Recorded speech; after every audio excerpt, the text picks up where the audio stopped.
Ternyata kondusif banget nih ya, semesta mendukung ya ke pemakaman pas lagi hujan.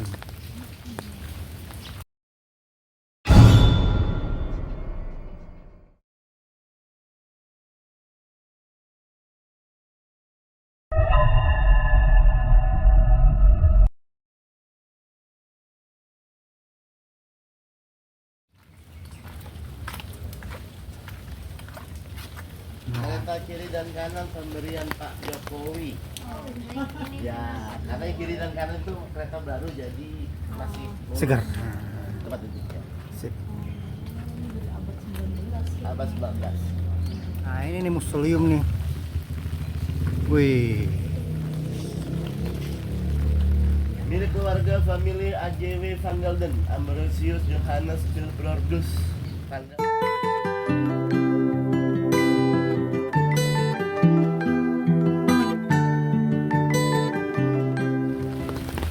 Nah ini Kapiten Yas atau Van der Yas, Jeremias van Riemsdyk, salah satu anggota gubernur VOC yang ke-29. Dia dimakamkan di sini.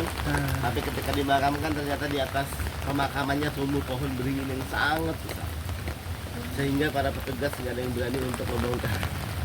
Beringinnya ini nih. Tumbang Pak tahun 1980. Kalau nggak hujan asik nih. Ini bagus sih. Marisol Sweet, seorang arsitek yang salah satu jasanya dia sempat membuat sebuah gereja yang sekarang disebut gereja katedral. Katedral. Dari mulai pertanian, perindustrian, militer, Oh, cawan sucinya Holy Grail itu ya? ya yang di atas. Hmm. Terus di sini ada simbol. Tapi di sini ada makam Freemason nggak? Woi, mana Freemason? Nah ini nih yang lagi hype. Oh ini nih Freemason nih. Ini. Oh ini makam Freemason nih. Ya. Guys, makam Freemason nih guys. Oh, khasnya tengkorak ya. Ya, ini simbol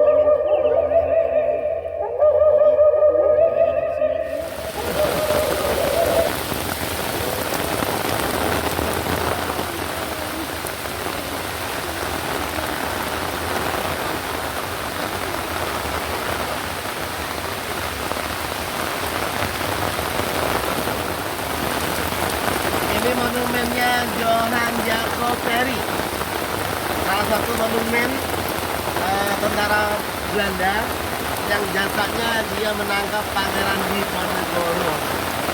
Oh ini. Ya, Tapi jasa jenazahnya di mana?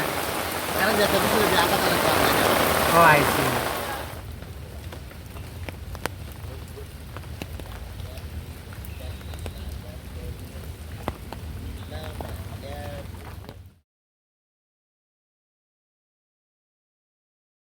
Itu namanya Peter Aberfeldt, baris keempat tulisannya.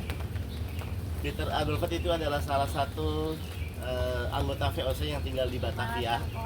Ya, tinggal di Batavia. Dia itu berdarah campuran Jerman Thailand.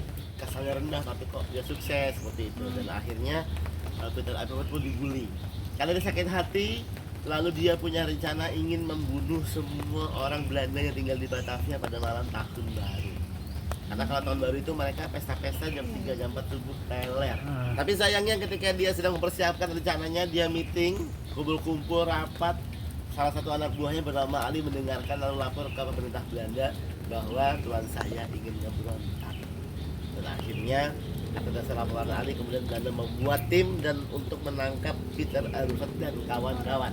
Jadi dia itu ditangkap, kalau orang Indonesianya langsung dihukum mati. Tapi karena dia orang bule, keturunan Eropa dan berani melawan perintah Batavia, hukumannya itu dilakukan di luar tembok kota Batavia. Atau kalau sekarang di sekitar Jalan Pangeran Jayakarta. Kenapa? Karena biar orang kita bisa menyaksikan. Karena orang kita melihat, makanya hukumannya itu ditarik menggunakan 4 ekor kuda berlawanan arah. Makanya ketika ditarik kulitnya mulai retak-retak. Yang nonton lalu teriak pecah kulit, maka tempat kejadiannya sekarang disebut pasar pecah kulit di Jayakarta. Nah, setelah tangannya putus, kakinya putus, kepalanya lalu dipenggal, di tempat kejadiannya dibikin tubuh seperti ini, lalu kepalanya ditancap.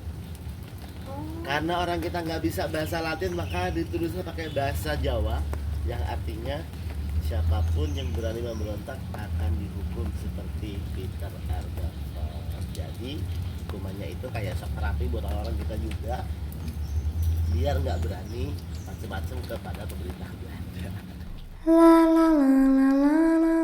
Yang kanan ini makam seorang anak kecil dan keluarganya saat ini tinggal di Australia. Namanya James Maria Pringstar. Dia meninggalnya agak tragis ya, karena minum racun. Ya, baru berumur apa ya, 11 bulan ya kalau nggak salah. Kenapa bisa?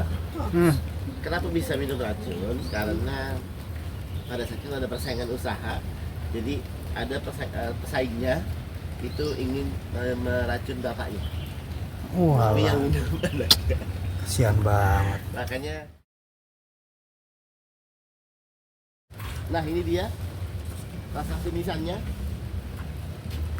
Mayor Jenderal Johann Hermann Rudolf Kohler sudah menjadi tentara di usia 13 tahun.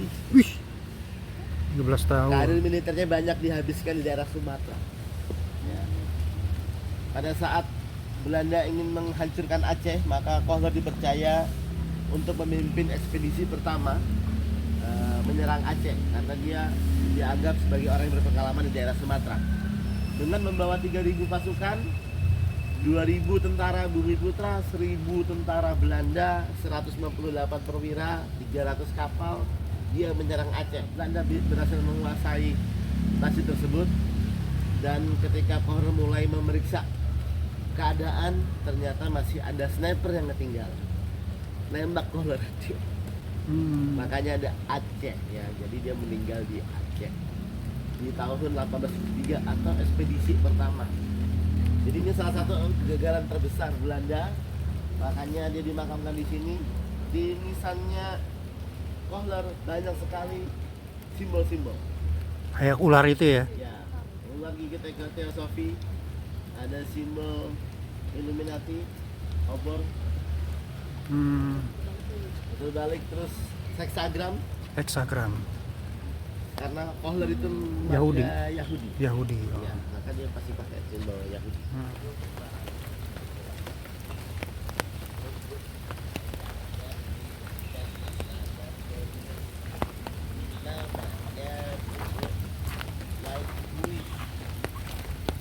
Kenapa White Louis? Karena ya Makam orang Yahudi nih. satu-satunya nisan yang menggunakan Bahasa huruf Ibrani ya. Bahasa Yahudi. Milik Benjamin Joshua Neon. Ini dibuat di Amsterdam, Belanda, dan merupakan menurut saya salah satu nisan cukup mahal dalam pembuatannya, karena emboss menangis. Jadi patung menangis ini dibuat untuk mengenang kesedihan seorang istri yang baru beberapa bulan menikah, tiba-tiba suaminya meninggal karena penyakit malaria. I see. Nah, karena dia baru beberapa bulan menikah, pasti ketika suaminya meninggal dia sangat sedih, dan ketika sedih teman-temannya nggak ada yang bilang move on. Akhirnya dia gagal move on dan memutuskan untuk Kisah nyata tuh. ya Legend. No. Guys, ini adalah peti jenazah Pak Karno nih guys. Sebelahnya siapa? Ini Bung Hatta. Ini Bung Karno. Kenapa Pak Hatta ada ukir-ukiran? Karena Pak Hatta lahir di Bukit Tinggi, maka itu ukiran khas Minang. Khas Minang. Seperti Pak Soekarno itu dibuat untuk membawa jenazah beliau dari Rumah Sakit RSPAD Gatot Subroto menuju ke Wisma Yaso. Iya. Atau sekarang disebut Museum Satria Mandala. Dan dikeluarkan dari peti jenazah, dibawa ke Blitar menggunakan peti jenazah yang disediakan keluarga. Nah, ini lonceng kematian. Lonceng ini dibunyikan sebanyak 3 kali kalau ada orang meninggal.